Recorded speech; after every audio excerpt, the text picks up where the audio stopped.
I think one of the things that's come out of this pandemic is the fact that we can simplify things in our businesses. I think we can almost, as an industry, we can actually almost relaunch ourselves much better place.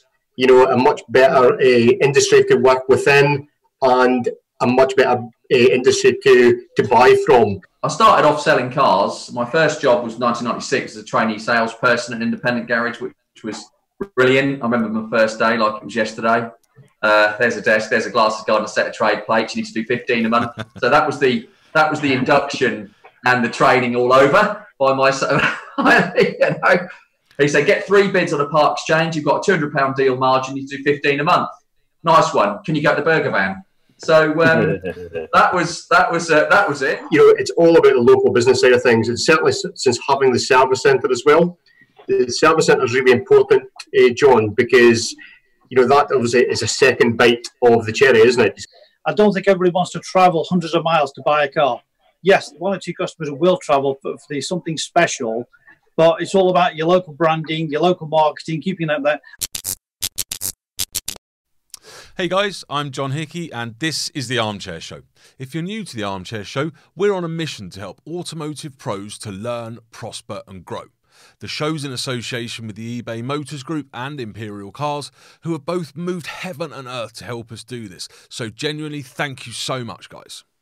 The one thing that really stands out to me whenever we run a show is just how much knowledge is bottled up inside the automotive industry and the pros within it. The first of my favourites from this call was when we talked about what it's really like to start a car sales business. I'm really excited to deliver this one in the main because it's just so raw and honest. I am excited to be joined by 4 fantastic guests. We have Jim Reid, who is the owner of Jim Reid Vehicle Sales, Umesh Samani of Specialist Cars Stoke and the Harris Motor Company. We have Ali May-Khalil, who's the MD of Sentience Automotive Solutions, and of course Jamie, the owner of Quay. And I've been interested just to get a brief overview of the journey of Jim Reid. You opened in 2003. As your site now, and have grown hugely since then. So just tell us a little bit about that. Yes, I mean, we opened in 2003, as you said. It was the first of the second of the third, so 01, 02, 03 is when we opened. Myself and my wife Gail started up on the road, so we did absolutely everything from cleaning cars, delivering cars. Apart from, I'm not a mechanic, we had to put it out to the mechanics, obviously, with a third-party workshop to do the work for us. And we grew, over a period of time. So first job to get a job was a vaulter. I hated cleaning cars, so the first job was a vaulter, and that was after a year of being in business. And then we grew after that. So we got a salesman after that, and then we got the opportunity to move into or build, purpose-built premises. That was in 2009. So we've been in here for 11 years this year, and again, we have worked away and we've got more employees involved, another salesman involved, another vaulter involved. And then we had the opportunity to buy up a local, it was a rally business at the time, but did a workshop close by to us. So we brought that over and we've adapted that into our workshop, so our service centre. So we've got a service centre, which has got 6 employees, and we've got the service side, which has got 6 employees as well. And then we've obviously got the management team above that. So yeah, that's us. Fantastic. And Umesh, you've been in the business a long time now. Is it a kind of a similar story to Jim, where you sort of started at the bottom and worked your way through? How was it for you getting into the motor trade? Yes, very sort of similar, I suppose. Long journey. I originally started as a motor mechanic, motor vehicle technician. Right. Yeah, good old City and Guilds approved. So I did a few years doing that, passed my qualification, then I fell into selling actually at a VW Audi dealership, which was in 1983. I started as an apprentice salesman, and fast forward sort of 14, nearly 15 years, I was running the VW Audi and the Seat franchise. And in 1997, I thought, right, okay, time to sort of bail out and do my own thing. So Specialist Cars was started with me and my wife at the time, Sue. And literally, for the first few months, it was just working from home until I found suitable premises. So started 1st of July 97, and in November 97, I came across this current site here. So I was renting the showroom, and to be honest, I've literally been doing the whole job pretty much buying, selling, marketing, advertising. Yeah. This is specialist cars. I do the whole thing from start to finish, really. One-man band to a certain point. I did have a salesman for a short while in between. And then in 2016, I had the chance to buy the whole site, which encompasses the Harris Motor Company, which is a service and repair side. So from being, I suppose, a one-man band, all of a sudden having 5 employees overnight was a bit of a challenge, really, and a new dimension to it all. So currently I've got 4 staff in there. On this side, it's still just me sort of doing the whole job. And, yeah, that's pretty much the history up to now. Fantastic. And Jamie? 10 years working for independents, main dealers. 2010 went it alone. Set a business up at times, fairly high profile, social media. All went belly up. So I've got to start again. This is what I'm good at. This is what I do. So begged, borrowed and stole the last pennies of my parents. Started buying and selling cheapies off the drive. Went from 2 cheapies to 4 cheapies to 8 cheapies. This was over a period of six months. Got 15 cheapies. There's cars parked outside the house, on the road, at my mum and dad's house, in the library car park, pub car park. Got to find a premises. Got to find a premises. Found this beautiful old boat building yard on the outskirts of Derby, next to a marina, next to a lovely pub. And is it too big? Is it too big? What we're going to do? Let's go for it. Went for it, and then just started selling and built up from there. And Ali, yourself, you've got a slightly different journey, I guess, to the other guests today, having been kind of dealer side for years with some big groups, and then you went on to start Sentience. So kind of how did that all come about for you? I started off selling cars. My first job was 1996 as a trainee salesperson at an independent garage, which was brilliant. I remember my first day like it was yesterday. There's a desk, there's a glasses guard and a set of trade plates. You need to do 15 a month. So that was the induction and the training all over by myself. He said, get 3 bids on a part exchange. You've got a £200 deal margin. You need to do 15 a month. Nice one. Can you go to the burger van? Motor trade through and through. Sold cars and went on to run market areas and stuff when I got all very important. So we started Sentience, which is a consultancy. We work with motor dealers to coach them to do better. So we want to find the money on the street for them, you know. Is it in their sales process? Is it in their cost base? Is it in marketing? So we partner with them, and we've got some really, really cracking clients like that, and then some supply chain, motor finance. Great. They've all worked so hard, and it's just not often seen. Next up, what does it take to make a name for yourself locally, and how is customer service so entirely linked to that? What's your experience, and how have you gone about building such a strong local brand? So, I mean, the important thing for us right from the outset was the local side of things. We've never, ever suggested we'll ever, you know, sell a car and deliver it down to London, for instance, although we did one last week, believe it or not, ironically. But, you know, it's all about the local business side of things. And certainly since having the service centre as well, the service centre is really important, John, because you know, that obviously is a second bite of the cherry, isn't it? So you obviously get the bite of the sale, and then you obviously get the subsequent work after that. But that's a relationship, you know, that is the relationship side of things, and it's all to do with the local side of things. It's very important to keep it local. And is that the same kind of experience for you, Umesh? Absolutely. It's very similar to Jim, to be honest with you. 100%. It's all about keeping the name out there. I think, you know, and I mean, I get a lot of people asking me the question about how to build a business. I'm not particularly professional in that or whatever, but what I say to everybody is you got to tell the customer who you are, build your local brand, because at the end of the day, I don't think everybody wants to travel hundreds of miles to buy a car. Yes, 1 or 2 customers will travel for something special, but it's all about your local branding, your local marketing, keeping that there. I mean, I still use local press, daft as it seems. You know, we're all digital these days, but I still use local press, which works absolutely wonderful for me. And it's about looking after those customers. They're on your doorstep, repeat recommendations. And even before I got the Harris service side, having the background from the main dealer experience, I was still encouraging customers to come back to me for servicing here to the sales side. I'd actually sublet it next door, lend them a car and do the whole thing. So that kept bringing customers back. I think it's all about building your own brand. And again, over the years, I've had warranty companies come along and say, you know, fly the flag for us. And, you know, it's what I said, listen, I don't want your flags because my name is much stronger locally than any of the warranty company names. So, you know, Umesh Samani is strong in Stoke-on-Trent, a leak and the surrounding areas. So that's the name that I've built up. Simple as that, really. Well, why have the warranty branding out there? Because my name is certainly much stronger locally than anybody else's. Ali, from your perspective, what do you advise dealers, you know, around that kind of retention piece and how they need to really work on that? Well, you know, firstly, you know, Jim and Umesh there are spot on pretty much what they say about that level of service, which is integral. But from our perspective as a consultancy, we take it as a strategic view on that. So there's several elements to building a strong brand that need to be considered, you know, if you're going to do it locally. Now, like so Umesh says, around the name or you know, hire cars, whatever, but a strategic approach around, you know, effective communications. Are you seen in the right places? But you know, there's a social media strategy around that feeds into, you know, web dynamics, stats, you know, to drive, is it driving the right traffic? And then, of course, there's the analysis around, we like to work with our clients on, you know, the relationship between geography and profit.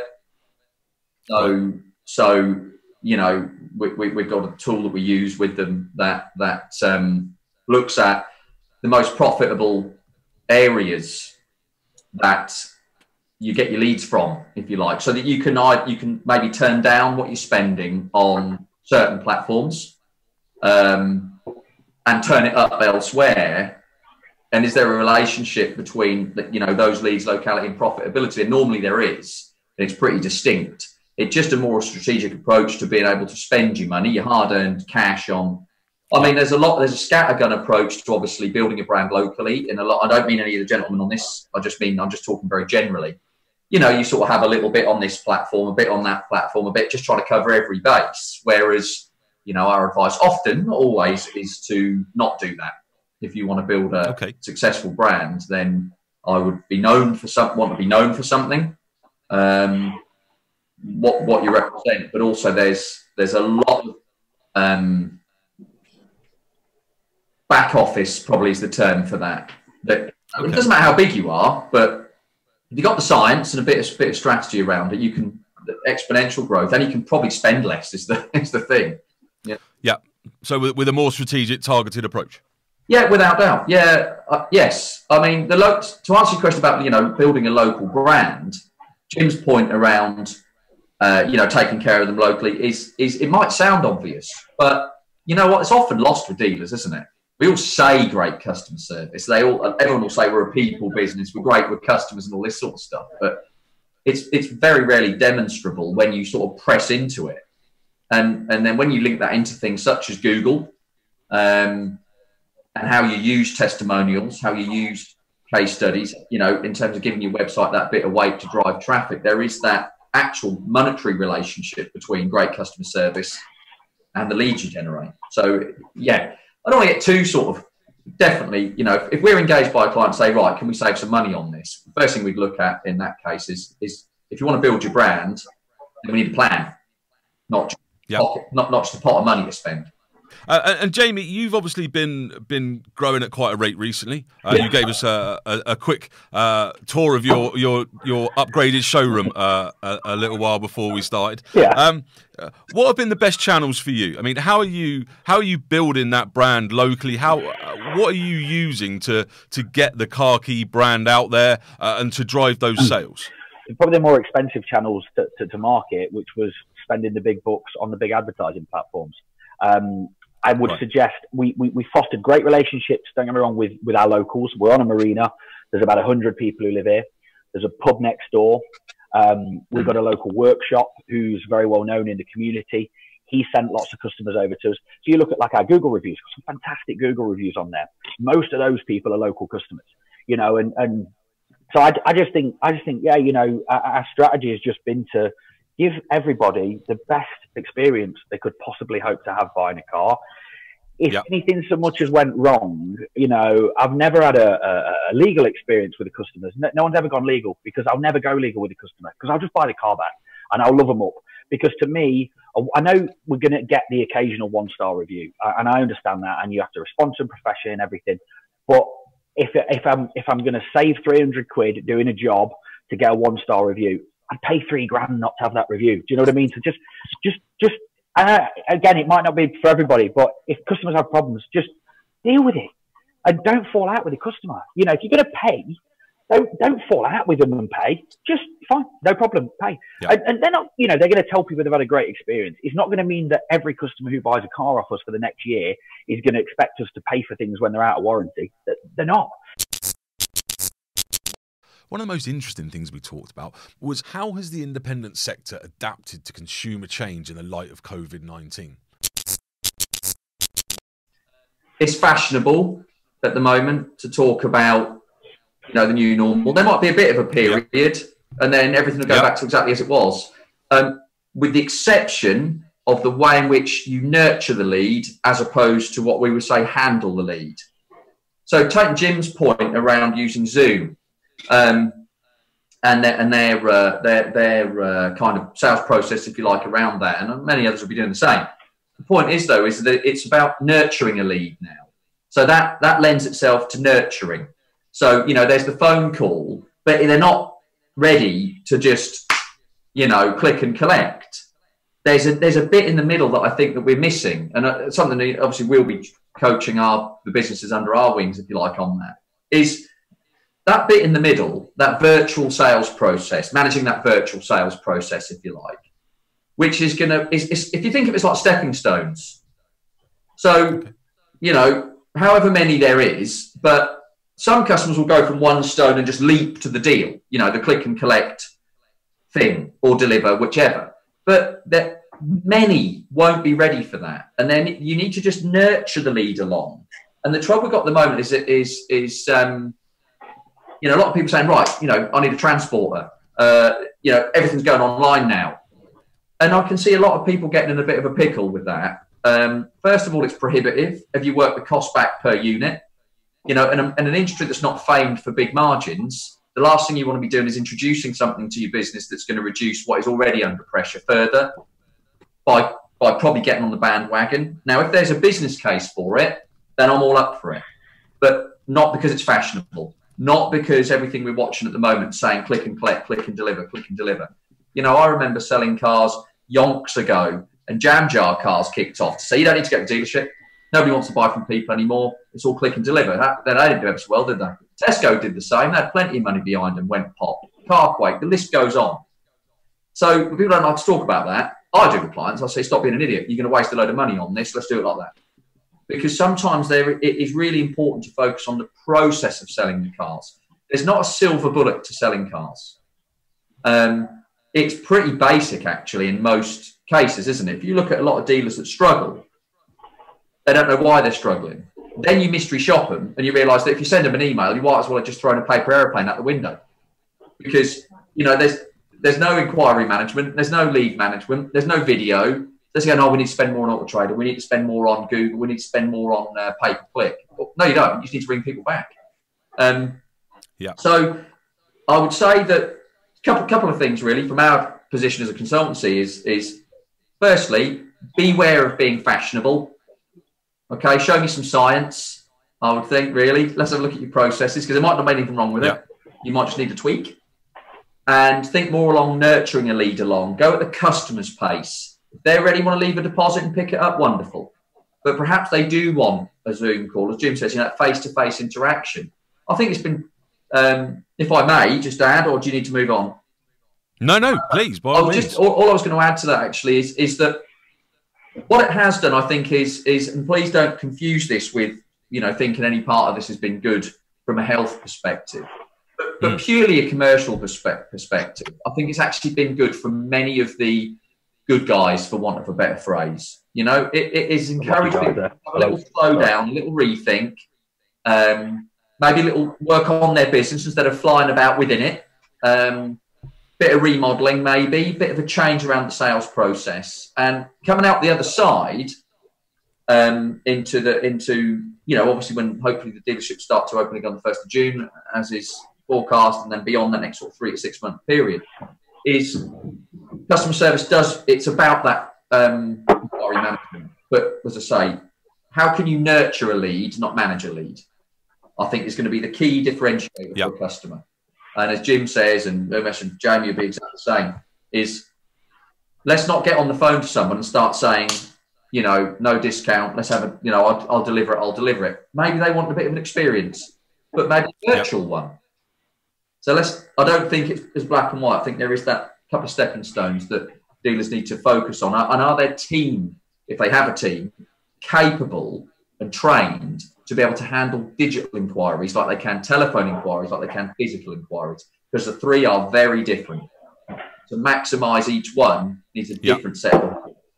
I think one of the things that's come out of this pandemic is the fact that we can simplify things in our businesses. I think we can almost, you know, as an industry, we can actually almost relaunch ourselves much better place, you know, a much better industry to work within, and a much better industry to buy from, because we can do all this, you know, we can absolutely do all this. And it's about small changes. It's all about the experience. I mean, our tagline is that experience is everything, and that speaks for itself. It is all about the experience. The customer experience is the main thing, and building that trust locally is exactly what it's all about. You know, and we can all do this, and we've got an opportunity like no other opportunity now to make the changes that need to be. But the process is very, as Ali quite rightly says, you know, the process isn't dissimilar if it's online, offline, regardless of what it is. People buy from people, and you've got to do it in a certain manner. It's all to do with trust in the product and in the experience. Fantastic. We're going to leave. Sorry, Umesh. Again, pretty much echo what the guys are saying there. You know, I think, as Jim said, as Jamie says, Ali said, you know, I think keeping it simple, just go back to the customers, talk to them again, pretty much one-to-one as we have been doing, but it won't be the old days. I think, you know, we've all had time to sort of sit back, look at changes, how we adapt, how we go forward. So I think it's got to be positivity. We can't be negative and think about, oh, the old days. Forget the old days. We move on, be positive. We've got to build a new future, new system, whichever it may be. So I think, yeah, absolutely, just we go for it. Yeah. How do you transfer that 5-star customer service to what is becoming a very much online, whether that's just for the short term, or I'm sure that's, you know, something that's going to, you know, people are looking into the future and seeing as being a more long-term thing. But, you know, how are you delivering that level of customer service in a much more online world at the moment? I think it's quite simple, actually, because I've been doing full walk-around video of every single car, which shows the full transparency of every car. And because I've been shouting to say video sell cars for 3, 4, 5 years.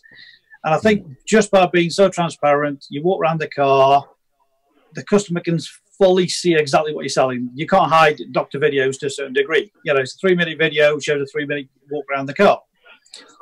You couple that with what I call raving fans reviews. So customers can see the videos, they can see the description, they can read the online reviews. Yes, we don't all have 5-star reviews. I don't think it's all about having fantastic 5-star reviews for everybody. It's about getting a general picture for that business. And I say to everybody, thinking about a car, look at the reviews, read between the reviews sometimes, because, yeah, there's the odd negative one, but it's how you deal with that review. And I think it's also trying not to hide behind, be open with the customer, explain who you are, what the business does, how it operates, and all that comes across. You know, you just got to be genuine. I think the people who try to, I suppose, flower it all up or try to hide behind things will get caught out, won't they? So I think if you're dead straight with the customers, the experience shows. I have customers who I've never dealt with, never spoken to, and they tell me from my website, my social media, they get the right feeling. So it's all about having that right feeling, isn't it, really? You know, portraying how the business works and the confidence they've got in you without ever meeting.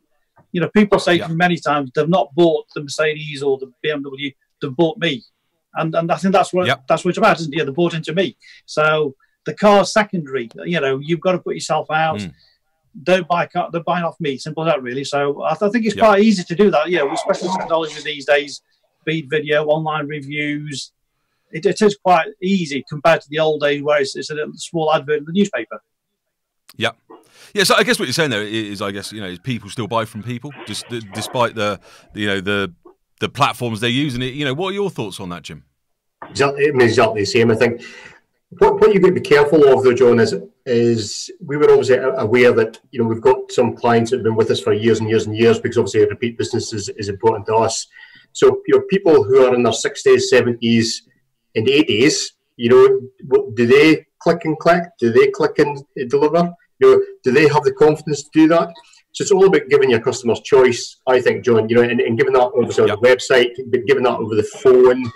And, we've developed something, what we have, encaptured is called Zoom to Vroom, which is basically giving our customers, because a lot of the grandparents of today are using Zoom, are using WhatsApp, whatever it is, FaceTime, whatever it is, so they can actually speak like we are speaking just now, and you can actually see, and there's a lot of trust involved with actually seeing and speaking to somebody face to face, because you can actually see, if they're fidgeting, you can actually see, if they're eye contact. It's very important to keep that eye contact, because that's what we as human beings are different from anybody else. So I think it's important to, so we're developing this, phone call to Zoom call to walk around video to then look at the deal, see what kind of deal we can put together, and then we can deliver it on.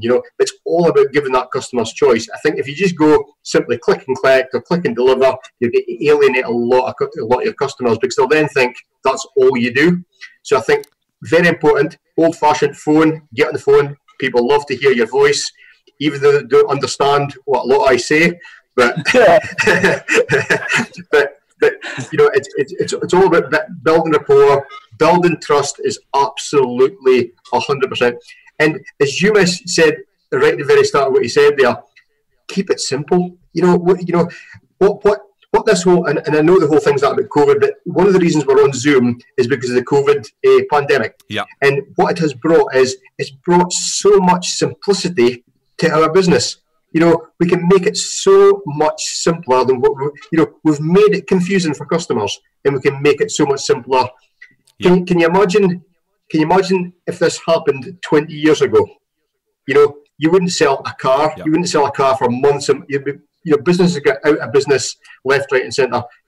We will, the good guys, okay, and the guys who have thought about video and used video in the past and used social media and built a business on trust, will survive. They will survive, and they will survive the long term. There's absolutely no doubt about that.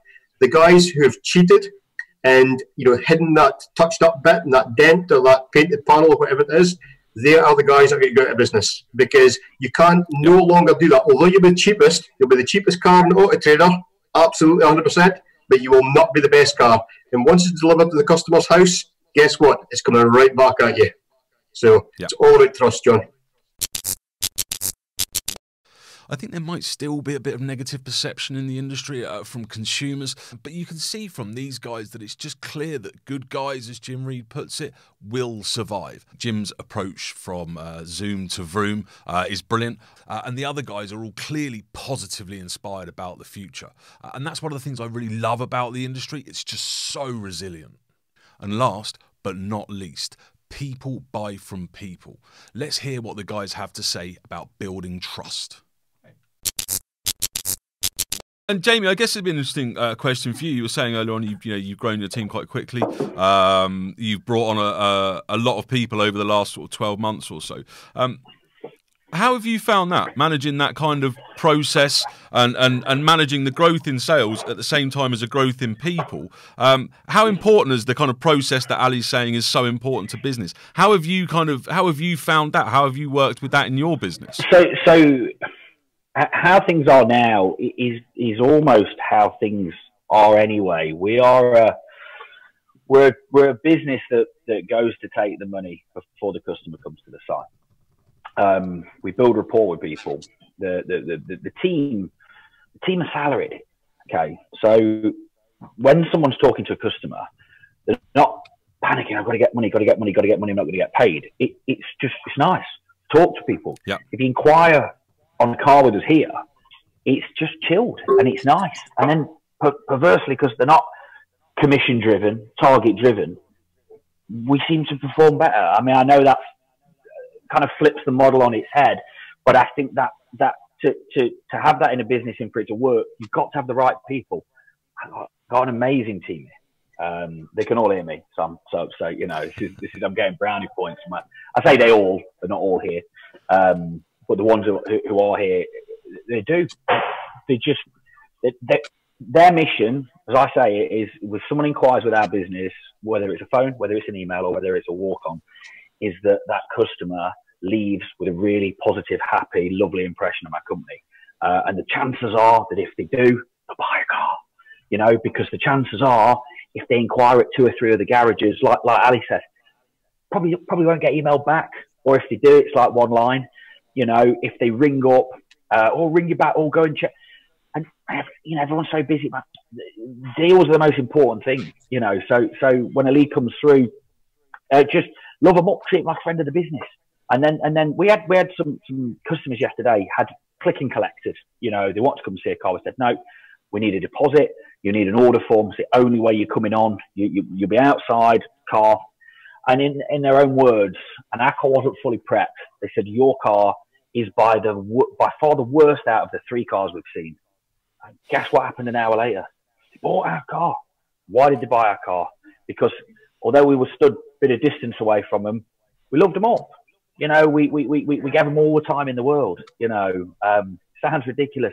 I let the guy go to the toilet behind the workshop, you know, because the toilets can't be open.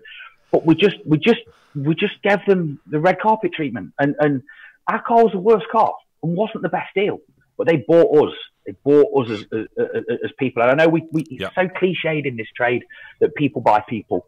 Even in 100 years in the most digital future in the world, people will buy the person selling the item as much, if not more, than the thing that they're buying. And we've got a team here of just great people who you would not want to buy off. Many years ago, as you'll probably remember, but when I worked for a dealer group that had BMW as one of the franchises, and they introduced the BMW Genius model, who was, just take Jamie's point, a salaried individual who sat within the sales department, whose job was absolutely just purely and utterly driven by the experience. You know, because a lot of new BMWs that are being produced have got a lot of tech on them. You know, they've got lots of gizmos, bits and bobs, you know, high-powered machines, especially the end products. So salespeople who are commissioned, you know, are very much driven around the unit. And BMW felt that some of the magic was being lost, potentially. I'm not speaking on behalf of them, but certainly, you know, we you know, in terms of, we shouldn't be just trying to shift an M5. You know, we don't need to shift an M5. An M5 shifts itself. You know, we need to talk about what the customer might want to. So this was probably 10 years ago, and 10 years ago. So introduced the non-commissioned Genius model. So a customer would come in and wouldn't be allowed to see the salesperson first. They had to talk to the Genius first, loved them up, answer any questions, or technical questions they might have. Their job was to just know the inside out of the car. Now, what's happened now is all that's happened with that is it's being done online, like Zoom or something. See what I mean? So people do want to know about the car, as Jamie says. You know, people do want to have that personal touch. And and it's been around for a long, long time in certain premium brands, a long, long time. And what we're talking about here is a hybrid version of that. If you can embrace that, which is not hard to do, is it? There's a terrific amount to be optimistic about. I know that's not in vogue at the moment. Everyone's doom, gloom, everything's horrible. It's going to be the end of the universe. But I don't think that's the case at all. I think that I'm not speaking on behalf of any of the chaps on the call, but certainly our clients, we're saying to this, heaps of opportunity out there. I think we're all up for the opportunity and all. I think you're right. Heaps of opportunity out there. There's loads to be positive about, but there's also a lot to be cautious about. Because if you get it wrong, then you ain't going to be here in the middle of next year as a business. No way. No way. When all the things need paying back that they've borrowed, you're going to be gone. Yeah. Whereas businesses that have evolved around some of the things we've spoken about, particularly around the science of inquiry management and given that level of experience the customer have is, they're going to be the ones that push on and do more volume. I really think that those that embrace it have got a lot to be excited about. Thank you all so much for your time today. I know we could sit and talk for hours. You know, there's so much happening at the moment, and I think, you know, the overriding feeling from you all is that there's absolute opportunity out there, and actually, you know, there's good times ahead for dealers that are doing it right. And we really appreciate all of you coming on and taking your time to kind of share some of your thoughts and insights and advice on how you're doing that. You know, and that's brilliant. And that's a wrap. I really appreciate the time that my guests have put in today. And guys, if you're watching, genuinely, that's what makes the show so special. So honestly, thank you. It's going to really help people at all stages in their journey. But I also appreciate your guys at work and at home, the time that you've taken to watch the show as well. If you've enjoyed the show, then please subscribe by pressing the little bell icon, and you'll get alerts from YouTube whenever we launch new videos and new content. We're also on all the podcast channels just about everywhere. Just keep an eye out for The Armchair Show.